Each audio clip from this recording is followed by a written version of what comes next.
வணக்கம் நேர்களே, நான் உங்கள் கார்த்திக். நம்முடைய சிறப்பு நேர்காணலில் மூத்த பத்திரிகையாளர் பிரியன் இணைந்திருக்கிறார். அவரிடம் விரிவாக பேசலாம். வணக்கம் சார். வணக்கம் சார். சார், விஜயோட சுனாமில திமுக அதிமுக காணாம போயிட்டாங்க. விஜய்க்கு ஒரு மிகப்பெரிய வெற்றி கிடைச்சாலும் தனியா ஆட்சி அமைக்க முடியாத ஒரு செக் இருக்கு. ஒரு 10 to 12 எம்எல்ஏ ஷார்டேஜ் இருக்கு. ஸோ விஜய்க்கு முன்னாடி இருக்கக்கூடிய ஆப்ஷன்ஸ் என்னென்னு பாக்குறீங்க நீங்க? முதல்ல மிகப்பெரிய வெற்றி அப்படின்னு நீங்க சொல்றதுக்கு இந்த வெற்றி தகுதியுடையதா இருக்கான்றது ஒரு கேள்விக்குறி. மிகப்பெரிய வெற்றினா ஒரு மெஜாரிட்டிலாம் வந்திருக்கணும். ஓகே, ஷார்டேஜ் வந்திருக்க வேண்டிய அவசியம் ஒரு சிங்கிள் பார்ட்டியா 105 மெஜாரிட்டி வந்தா பிரம்மாண்டமான வெற்றி. அந்த வெற்றி அவர் கொடுக்கல. அதாவது மக்கள் அந்த அளவுக்கு ஒரு ஆதரவு கொடுத்தா கூட அவர் தனி மெஜாரிட்டி வர அளவுக்கு கொடுக்கலன்றத நம்ம பாக்குறோம். நம்ம அதே மாதிரி அதிமுக திமுக ரொம்ப சுருண்டு போயிடுது அப்படின்னு சொல்ல முடியாது. அவங்க ஒரு எதிர்கட்சியா வந்திருக்காங்க, 60 இடங்கள் வந்திருக்காங்க, 45 இடங்கள் வந்திருக்காங்க அப்படின்னு ஒரு பாயிண்ட் இருக்கு. அதாவது ஆனா ஒரு விஷயம் தெளிவா இருந்தது என்னன்னா தவேகாவுக்கும் அதிமுகவுக்கும் விழுந்த ஓட்டுன்றது திமுகவுடைய எதிர்ப்பு ஓட்டு தான். அந்த சந்தேகம் அது மேஜரா தவேகாவுக்கு ஷிஃப்ட் ஆயிருக்கு. அந்த இடத்துல நம்ம தவேகாவுக்கு அந்த ஓட்டு அவ்வளோ தூரம் கன்வெர்ட் ஆகுமா? அதிமுகவுக்கு போகிற ஓட்டு அங்கே கன்வெர்ட் ஆகும். திமுக பிடிக்காதவங்க அதிமுகவுக்கு போடுறதுக்கு போல ஒரு சேஞ்சை விரும்புவாங்கன்னு நினச்சோம். நம்ம அது மாதிரி சேஞ்சு விரும்பியிருக்காங்க. பட் ரொம்ப ஒட்டுமொத்தமாக ரொம்ப அதிகமான பேர் விரும்பியிருக்காங்க. இதுவரையும் திமுகவுக்கு போட்டவங்க அதிமுகவுக்கு போட்டவங்க எல்லாருமே வீட்டில் இருக்கிற குழந்தைகள் சொல்லி டிவி கேக்கு போடுங்க, விஜய் அண்ணாக்கு போடுங்க, விஜய் மாமாவுக்கு போடுங்கன்னு சொல்லி மாற்றிருக்காங்க. ஓட்டை ஷிஃப்ட் பண்ணியிருக்காங்க. நல்லாவே தெரியுது ஆக்சுவலாக. அதனால் திமுக பிடிக்காதவங்க, ஒரு மாற்றம் தேவைன்னு நினச்சவங்க எல்லாருமே அதிமுகன்ற கட்சியை விட்டுட்டு பைப்போலார்லேருந்து கொஞ்சம் விலகி மூணாவதாக ஒருத்தர் வந்திருக்காருன்றது போட்டிருக்காங்க. அது மூணாவதாக ஒருத்தர் வரும்போது எப்போதுமே ஒரு கிரேஸ் இருக்க தான் செய்யும். ட்ரை பண்ணி பார்த்தானே அப்படின்னு சாதாரணமாக எல்லாருமே சொல்லுவாங்க. இவங்க 2 பேரும் ரொம்ப வருஷம் வந்துட்டாங்க சார், ஒருத்தரை கொடுத்து பார்த்தானே. இப்போது 2014 பார்லிமெண்ட் எலெக்ஷனில் வந்தார்.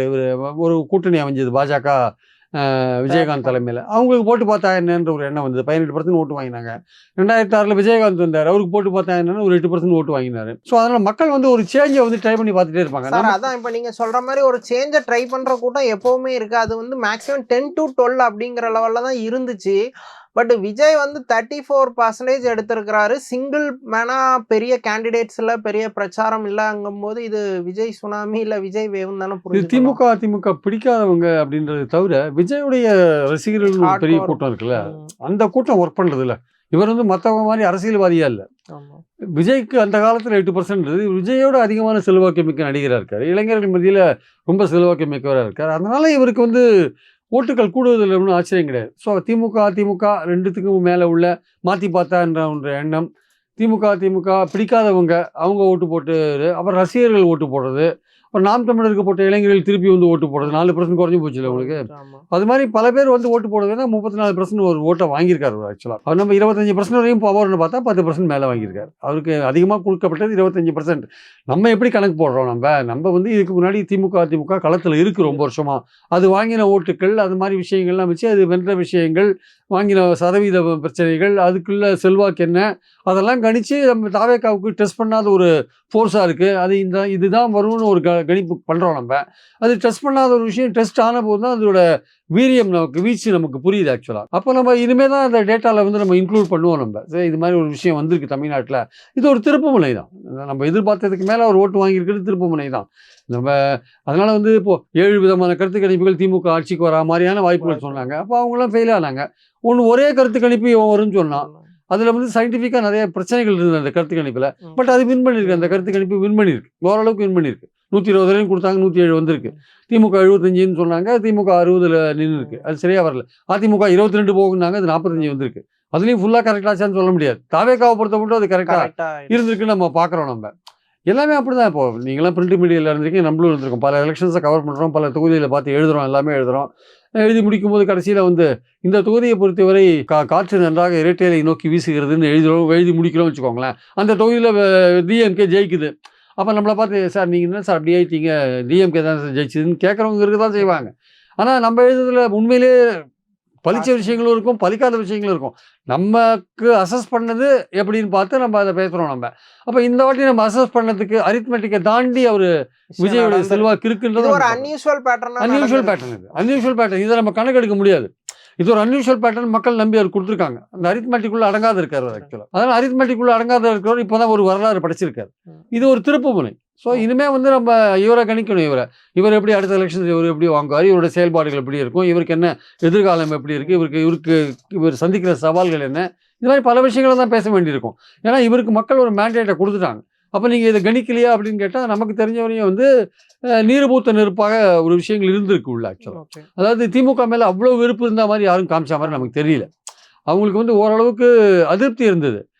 ஒரு வெறித்தனமா ஒழிச்சே தீரணுன்ற மாதிரி இருந்த மாதிரி தெரியல. ஸோ திமுக எதிர்ப்பு அப்படிங்கிறத விட விஜய் மேல உள்ள ஒரு ஈர்ப்பு அப்படிதான் அப்படிதான் நானும் பார்க்கறேன். விஜய் மேல உள்ள ஈர்ப்புன்னு தான் நினைக்கிறேன். ஒரு சேஞ்ச் அப்படின்ற முக்கியமா சாதாரண ஒரு சின்ன ஒரு ஏழையா இருக்கிறவங்க இல்லை ஒரு சமூகத்தில் பின்பற்ற நிலையில் இருக்கிறவங்க அவங்கள கேட்டால் கூட என்ன சொல்றாங்க, சார் திமுக பார்த்தாச்சு சார், ஒரு சேஞ்ச் இருக்கட்டும் தான் சொல்றாங்க. திமுக பார்த்தாச்சு, ஒரு சேஞ்ச் இருக்கட்டும் தான் சொல்றாங்க சார். அதான் இப்போ என்னோட கொஸ்டின் என்னன்னா 15, 17 வரைக்கும் வந்துட்டாங்க. அவங்களுக்கான ஒரு 10 எம்எல்ஏ ஷார்டேஜ் ஆகுது.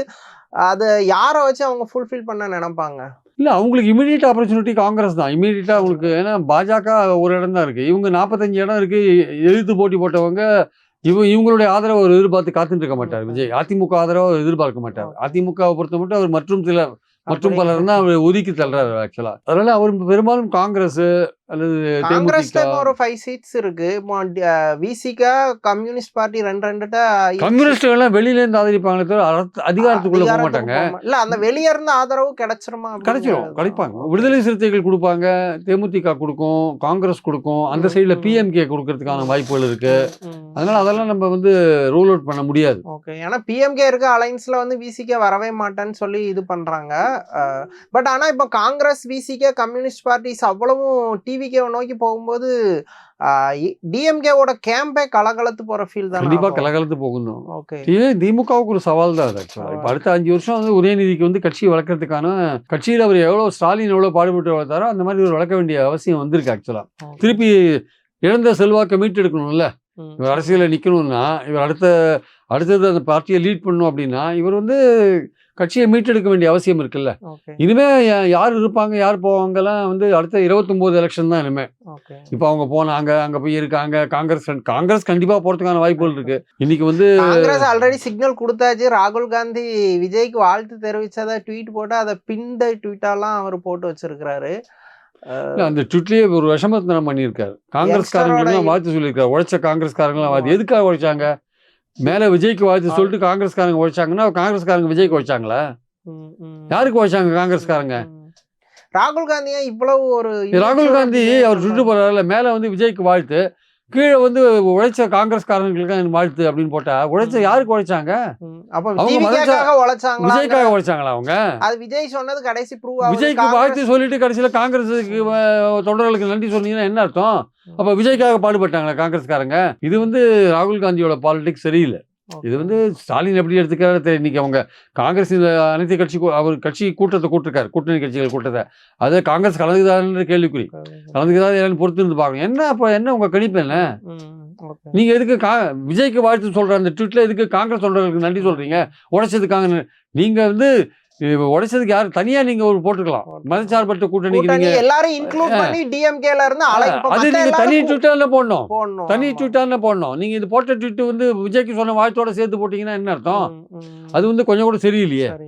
ஆக்சுவலி ராகுல் காந்தியோ இல்ல காங்கிரஸோ ரொம்ப வீக் பொசிஷன்ல இருக்கும்போது ஸ்டாலின் விடாம சப்போர்ட் பண்ணாரு. தமிழ்நாட்டுல இருந்து 2 டேர்மா 40 எம்பிஸ கொடுத்திருக்காரு. அதை இப்படிதான் ராகுல் காந்தி வேலிடேட் பண்றாரா? ஸ்டாலின் மேல ராகுலுக்கு ஏன் அவ்வளவு பெரிய ஒரு கோபம்?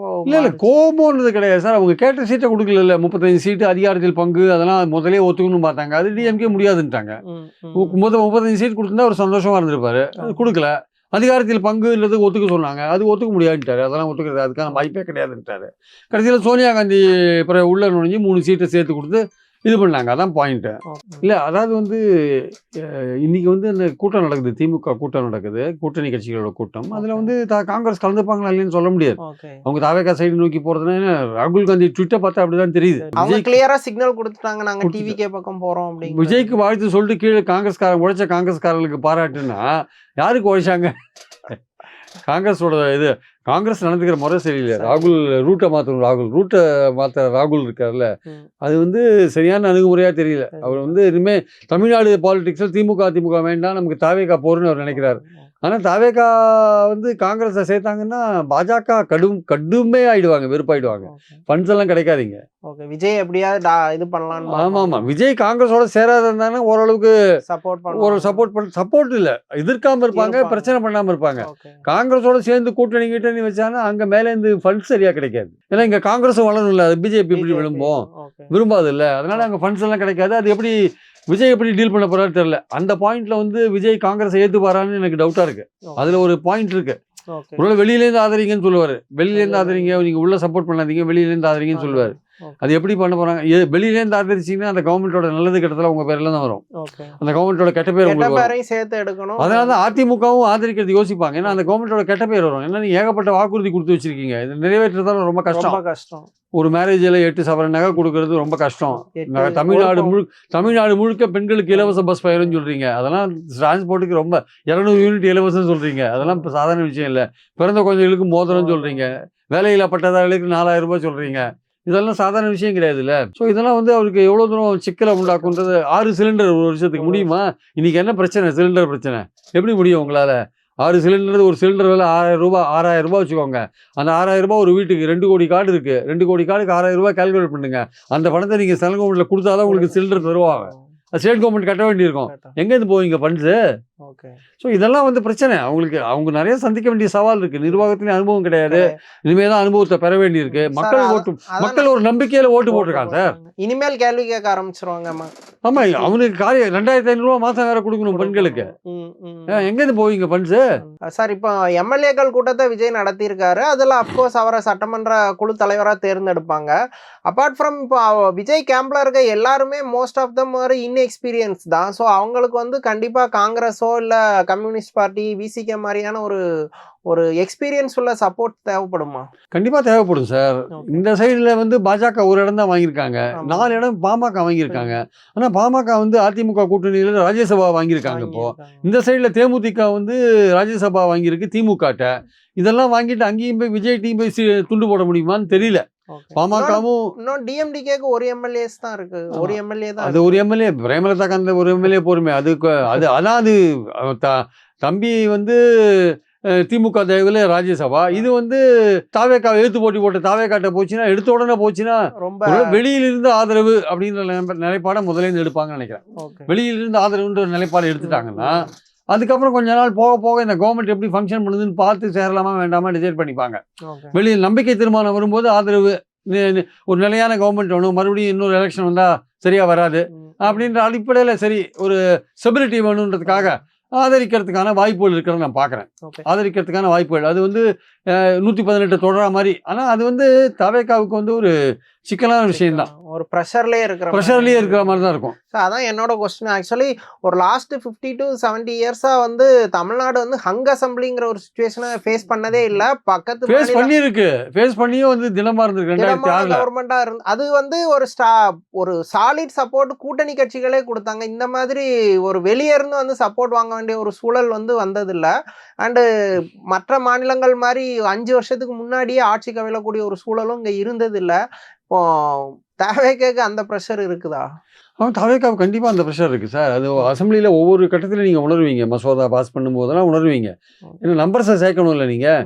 அதிமுகவும் எழுத்துது திமுகவும் எழுத்துது ஒரு மசோதாவுன்னா பிரச்சனை ஆகும்ல. இப்போ கம்யூனிஸ்டுகள்லாம் வந்து திமுக கவர்மெண்ட் இருக்கும்போதே சாம்சங் போன்ற பிரச்சனைகள்லாம் ரொம்ப குரல் கொடுத்தாங்க, விடுதலை சிறுத்தைகள்லாம் வேங்கவேலாம் குரல் கொடுத்தாங்க. அப்போ இந்த மாதிரி பிரச்சனைகள் இனிமேல் நடக்காதெல்லாம் சொல்ல முடியாதுல்ல. எல்லா விதமான விஷயங்களும் நடக்க தான் செய்யும். கற்பழிப்பு நடக்காதா, கொலை நடக்காதா, எல்லாம் சமூகத்தில் இருக்க தான் செய்யும். அப்போ அது எப்படி நீங்கள் எதிர்கட்சியாக இருக்கும்போது பெண்களுக்கு பாதுகாப்பு இல்லைன்னு சொன்னீங்கன்னா அதே தான் திமுகவும் சொல்ல போகிறாங்க. திமுகவும் அதை தான் சொல்லுவாங்க. திமுக நிர்வாகத்தில் அனுபவிக்கவங்க, அவங்க நீங்கள் என்னென்ன தப்பு பண்ணீங்கன்னு உத்து பார்த்துட்டே இருப்பாங்க. அவங்க கண்டிப்பாக எதிர்கட்சிகளோட அவங்க சிறப்பாக பண்ணுவாங்க. எதிர்கட்சியாக இருந்து பண்ணினவங்க தான். அதனால் அவங்களுக்கு ஒன்றும் பிரச்சனை இருக்காது. பிரச்சனை எங்கன்னா வந்து அதிமுகவுக்கு தான் பிரச்சனை. அதிமுக இப்போ 45 3வது இடத்துக்கு போயிடுச்சு. 11வது தோல்வி பழனிசாமி ஆகிட்டார்.